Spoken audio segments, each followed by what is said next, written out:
전 예수님 무지하게 반갑습니다. 예.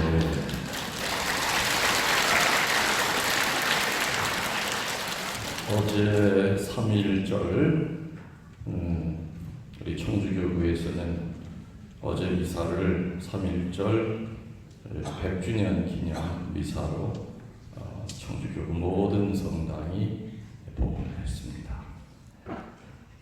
근데 어저께 못한 게 하나가 있어요. 영상제 한 후에 만세 삼창한다고 마음으로 벼르고 있다가 미사 다 끝나고 나니까 생각이 나지 않습니까? 만세 못 했고. 아무튼 오늘 여러분들 금요일부터 교통도 굉장히 아마 시간도 많이 걸리셨을 거라고 생각이 됩니다.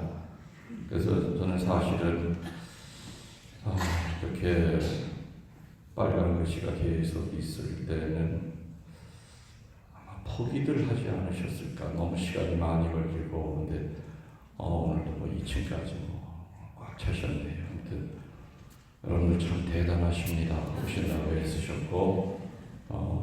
근데 중요한 것은 제가 늘 하는 얘기지만 자칫 잘못하면 우리가 깜빡 잃어버릴 수 있는 거 아주 중요한 거, 내가 오는 것이 아니라 하느님이 불러주셔서 왔다는 겁니다.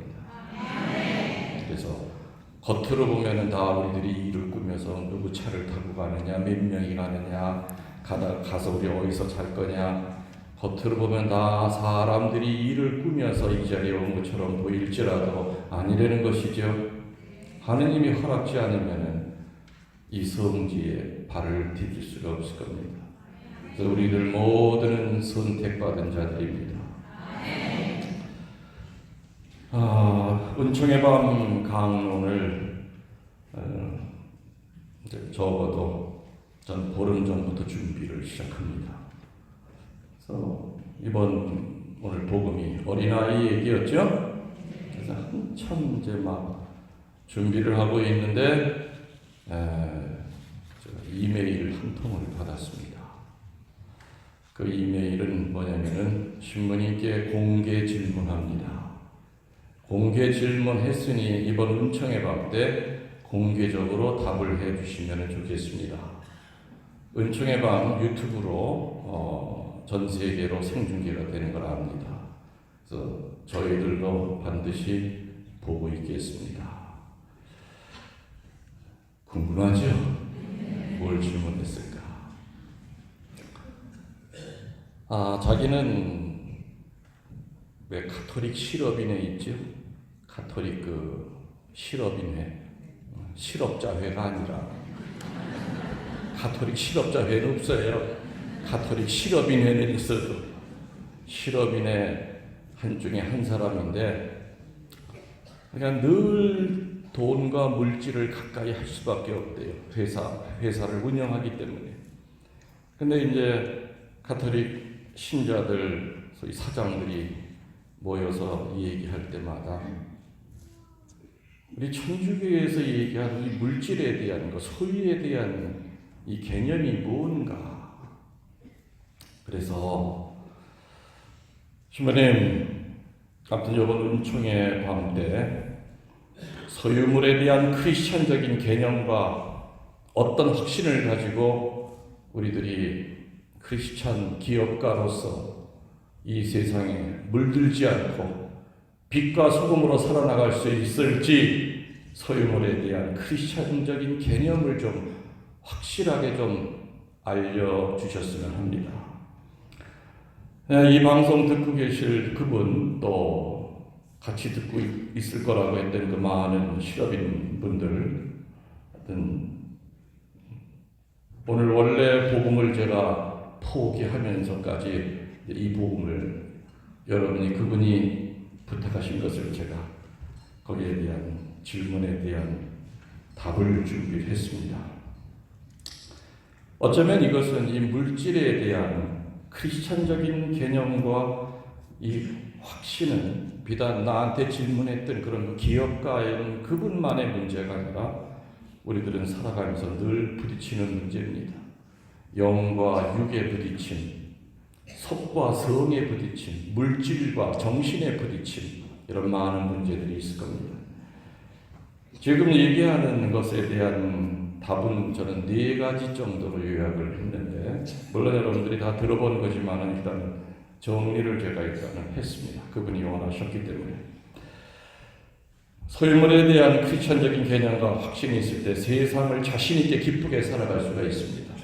우리 옛날 공과 책에 보면은 천주 사랑과 재물 사랑 함께 사랑 못하느니라고 시작이 됩니다. 한마디로 하느님에 대한 사랑과 재물에 대한 사랑은 똑같이 같은 차원으로 병행할 수 없다는 옛날부터 전해내어오는 바로 공가책, 옛날 교리서 책을 공가책이라고 합니다. 천주 사랑, 재물 사랑, 함께 사랑 못하느니라고 시작이 됩니다. 우리들은 과연 이 세상 물질을 어떤 마음으로 소유해야 됩니까? 죽을 때까지 물질이 없으면 살아갈 수가 없습니다. 그래서 뭔가 우리 크리스천으로서 확실하게 어떤 상황이 되더라도 이 물질에 대한 그 개념과 또 이것을 하느님이 보시기에 좋더라 하는 방향으로 선영을 하기 위해서는 분명히 원칙이 필요하다고 합니다. 저는 그분의 그 물음에 대하여 다시 반대로 4가지의 질문을 그분들에게 던지겠습니다. 첫 번째, 내 소유물의 참 주인이 누구냐 하는 문제를 어떻게 생각하고 계십니까? 여러분들은 여러분이 가지고 있는 그 소유물의 참다운 주인이 누구냐 하는 거 생각해 보신 적이 있습니까? 결론부터 얘기하면 모든 것은 다 하느님에게 속한 것입니다. 다시 말하면 우리는 경영밖에 못합니다. 주인은 누구시라고요? 하느님이십니다. 내 생명서부터 모든 것에 대한 경영권만 있을 뿐이지 소유권은 전적으로 100% 하느님에게 달려 있습니다. 교우들과 대화를 이렇게 하다 보면은 그 교우가 몸에 밴 말을 이렇게 할 때가 있습니다. 그래서 저는 일부러 그렇게 관찰을 해서 그렇게 알려고 하는 것이 아니라 와 닿습니다. 아, 이 양반은 정말 신앙인답다 하는 말을 듣고도 이분은 정말 신앙인 같다라는 그 말을 제가 할 수 있는 그분은 바로 어떤 말을 하시는 분이냐. 끝까지 자기 거라는 것은 얘기 안 합니다. 하느님의 자식이지요. 제 몸뚱아리가 어디 있어요? 성령님이 머무시는 궁전이지요. 제 돈이 어디 있어요? 제가 잠시 하느님의 뜻대로 보관할 뿐이죠. 다시 말하면 양보 대명사, 사랑의 대명사를 쓰는 사람은 정말 삶도 그렇게 산다고 저는 생각이 듭니다. 그러나 처음부터 끝까지 모든 것이 나의라고 하는 이 소유대명사에 집착하는 사람들, 내 몸, 내 집, 내 재산, 내 새끼. 어리석은 부자의 비유 여러분들이 잘 아실 겁니다. 농사를 져서 창고 하나가 모자라서 다른 창고를 다시 져서 거기다가 많은 추수할 것을 다 갖다 집어넣습니다. 그리고 멀리서 가득 찬 그 창고를 바라보면서 뭐라고 드리냐? 내 영혼에게 말하리라.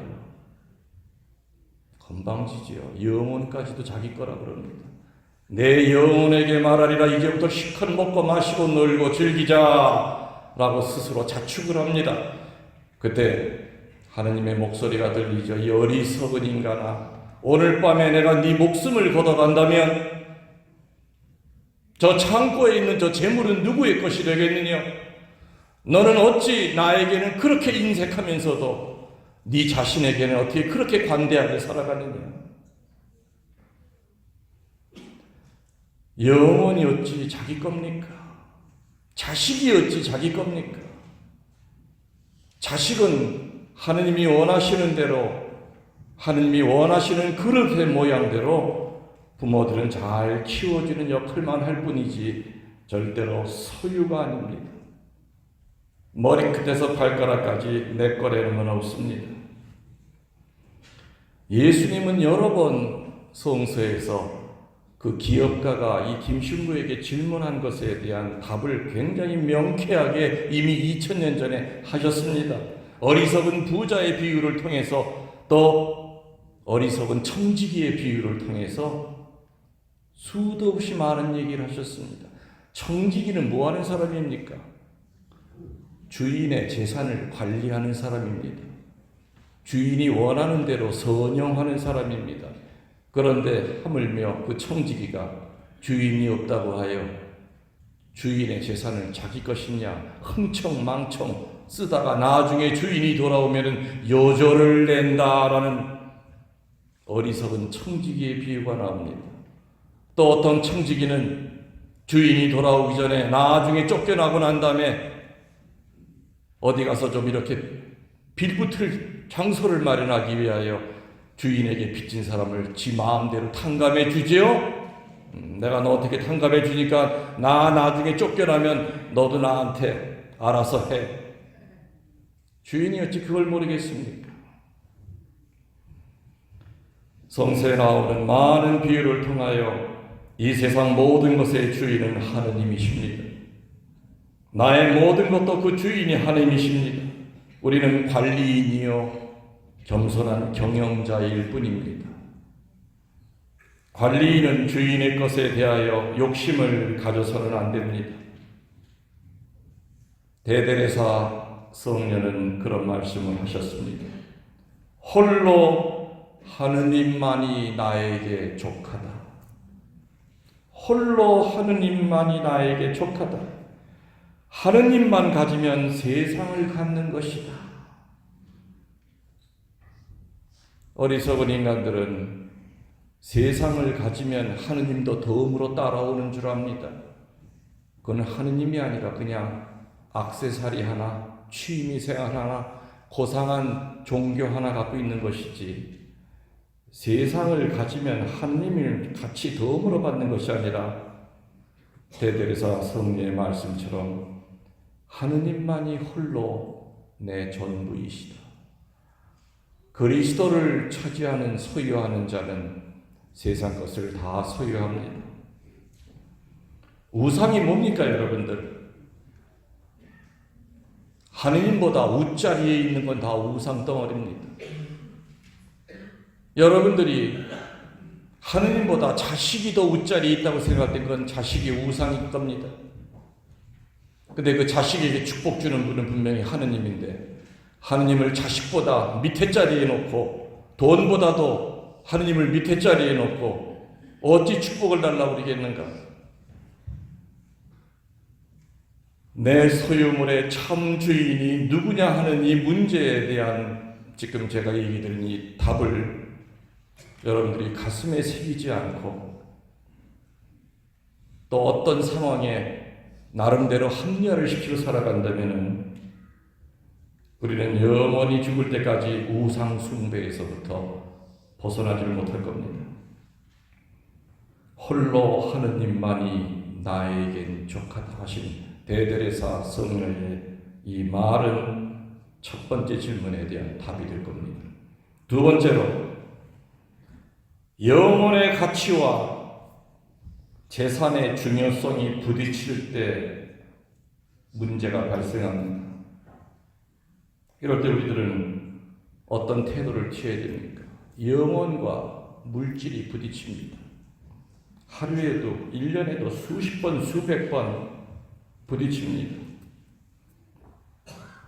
쉽게 예를 들어볼까요? 여러분 주일 미사 때마다 헌금 봉헌하시죠? 헌금 낼 때마다 갈등 없으셨습니까? 1,000원짜리 냈다 다시 집어넣고 5,000원짜리 냈다가 다시 집어넣고 오늘은 10,000원을 낼까? 뭘 낼까? 그 미사하는 그 거룩한 순간에도 영혼과 물질을 부딪힙니다. 하느님에게 봉헌하는 그 순간에도 우리들은 질 때가 많습니다. 내 양심은 그래, 오늘 그냥 신부님이 저 사임당 누님 좀 만나게 해줘. 신사임당 누님 좀 만나게 해줘. 이렇게 양심의 소리가 들리더라도 그냥 세종대왕만 오십니다.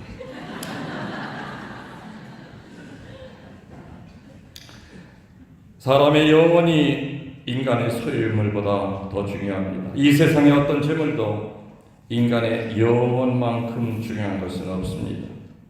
재물과 자기 영혼을 바꿀 수는 없다는 얘기입니다. 온 세상을 다 얻는다 해도 내 영혼을 잃어버린다면 무슨 소용이 있겠습니까? 로또 복권 맞은 사람들이 행복할까요? 통계 나왔다 그러죠? 로또 복권 때문에 완전히 다 망해버립니다. 외국으로 이민 가서 거지가 되고 로또 복권 맞고 난 다음에 바람 나가지고 집안은 풍기박산이 되고 살인까지 일어났다고 그럽니다. 형제지간의 의 다 상해버리고 그 사람이 맞는 그 로또 복권은 축복이 아니라 재앙이었습니다. 그래서 내 영혼과 재물이 부딪힐 때는 우리는 어느 쪽을 선택해야 된다고요? 내 영혼을 살리는 방법으로, 비록 불편하고 조금 아쉬운 부분이 있다 하더라도 그 재물이 없기 때문에 그 재물을 포기함으로써 오는 여러 가지 불편함은 있다 하더라도 우리는 내 영혼을 살리는 겁니다. 세상을 다 얻는다 하여도 내 영혼을 잃어버린다면 무슨 소용이 있겠는가? 세 번째 질문은 재산을 어떤 방법으로 벌 것이냐에 대한 문제입니다. 결국 이것에 대한 답은 하느님이 보시기에 좋다고 할 수 있는 방법으로 벌어야 된다. 이렇게 답이 나옵니다. 부당하게 남의 가슴을 아프게 하고 그리고 투기하고 속여가면서 돈을 벌면 안 됩니다. 적어도 우리 믿는 자들은 어떤 포목상 주인이, 포목점이 뭐 하는 데인 줄 알죠? 포목점 주인이 자로 천을 잴 때마다 항상 두 엄지손가락을 자의 안쪽으로 잡아서 늘 실제보다 짧게 끊어줬다고 합니다.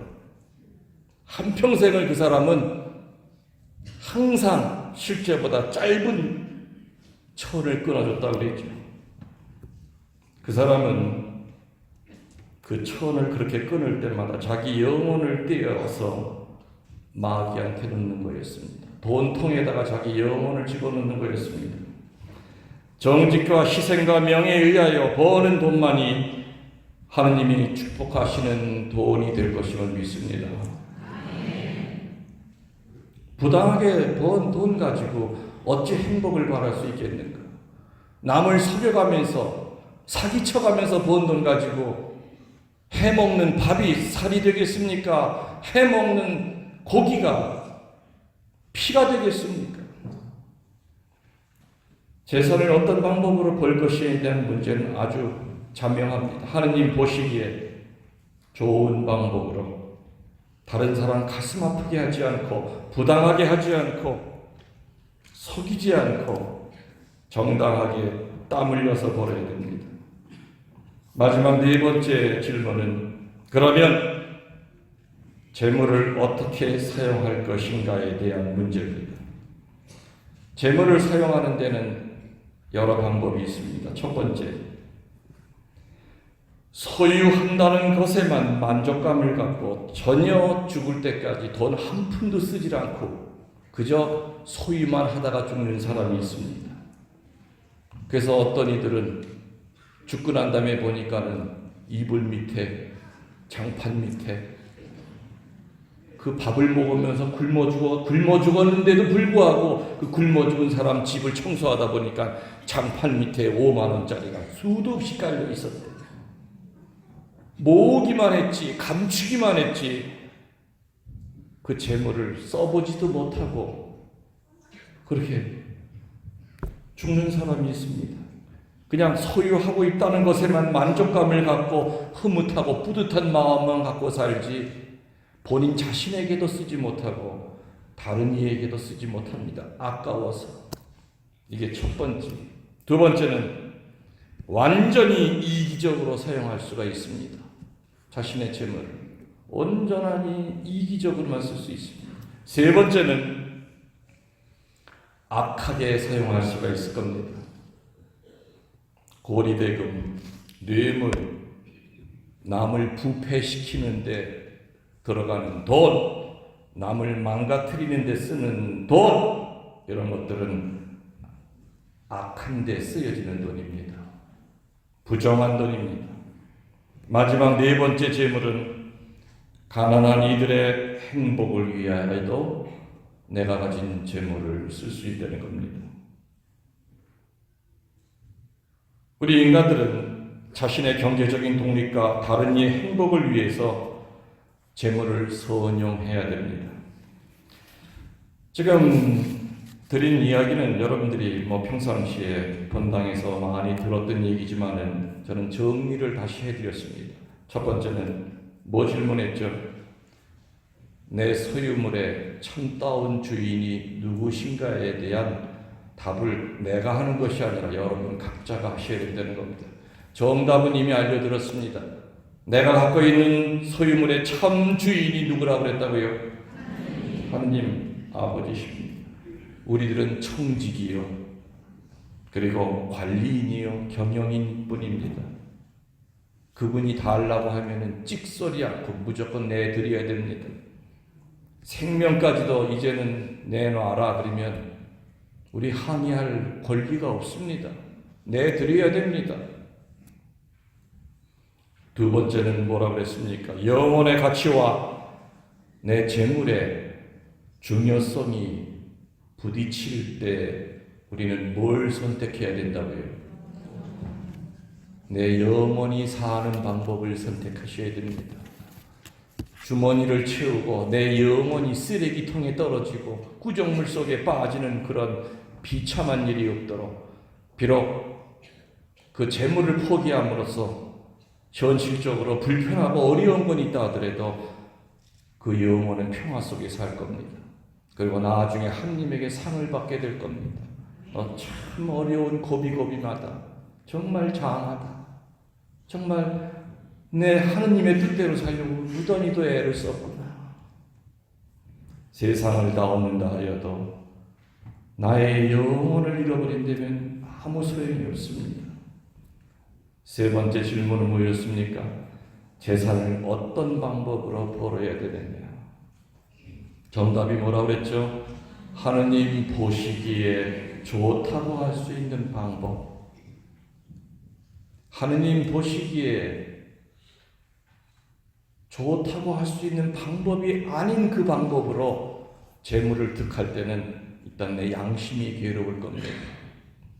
그리고 교회의 종탑만 봐도 불편할 겁니다. 성체를 영할 때마다 통증이 오게 될 겁니다.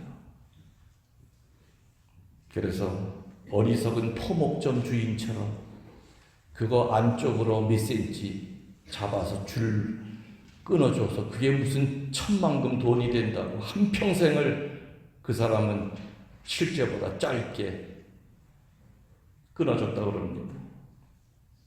그럼 끊을 때마다 자기의 그 영혼을 가위로 잘라버리는 겁니다. 그리고 자기의 영혼을 잘라서 돈통에 쑤셔 집어넣는 것밖에 되질 않습니다. 정직과 희생과 명예에 의해서 우리는 벌어지는 돈만이 하느님이 축복하실 돈이라는 걸 우리는 믿고 있습니다. 마지막 네 번째 질문은 과연 그 재물을 어떻게 사용할 것이냐는 거였죠. 여러 방법이 있다고 했습니다. 소유만 하고 쓰지 않는 사람이 있고, 두 번째는 완전히 이기적으로만 사용하는 사람이 있고, 세 번째로는 악하게 쓰는 사람이 있지만, 마지막 네 번째가 바로 우리 크리스찬들의 모습인데, 가난한 이들의 행복을 위하여 내 재물이 도움이 된다면 우리들은 아낌없이 써야 됩니다. 내가 가지고 있는 것이 다른 사람에게 큰 힘이 된다면 우리들은 나누고 살아야 됩니다. 참다운 사랑이라고 하는 것은 볼펜이 두 개가 있고 저 사람은 하나도 없다 이거죠. 나는 하나만 있으면 돼. 그래서 하나는 줬어. 이건 80점짜리입니다. 그러나 나도 하나밖에 없고 저 사람은 알고 있어. 나도 필요하고 저 사람도 필요할 때 내 거를 포기하고 저 사람한테 주는 게 바로 100점짜리 하나님이 원하시는 사랑이 될 겁니다. 천주 사랑, 재물 사랑, 함께 사랑 못하느니 그렇지만은 하느님 안에서는 지혜롭게 분별 있게 그 재물을 잘 선용할 수 있다는 것. 그래서 오늘 그 어느 기업가가 저한테 신부님 확실하게 물질에 대한 개념과 카톨릭적인 확신에 대해 알려주십시오. 저는 더 이상 얘기 드릴 게 없습니다. 이 네 가지에 대한 질문, 거기에 대한 답도 이미 드렸습니다. 앞으로 우리들이 남은 인생 살아가는 동안에 또 지금 현재도 물질과의 그 치열한 싸움 때문에, 갈등 때문에 기도도 잃어버린 지 오래고 신앙도 잃어버린 지 오래고 평화도 잃어버린 지 오래라 그런다면은 절대로 어리석은 부자가 되지 말고 어리석은 청지기가 되지 말고 늘 겸손한 청지기로 살아가도록 최선을 다하도록 합시다. 아멘. 모두 일어나 주십시오. 복병지향 기도 마치겠습니다. 우리의 기도를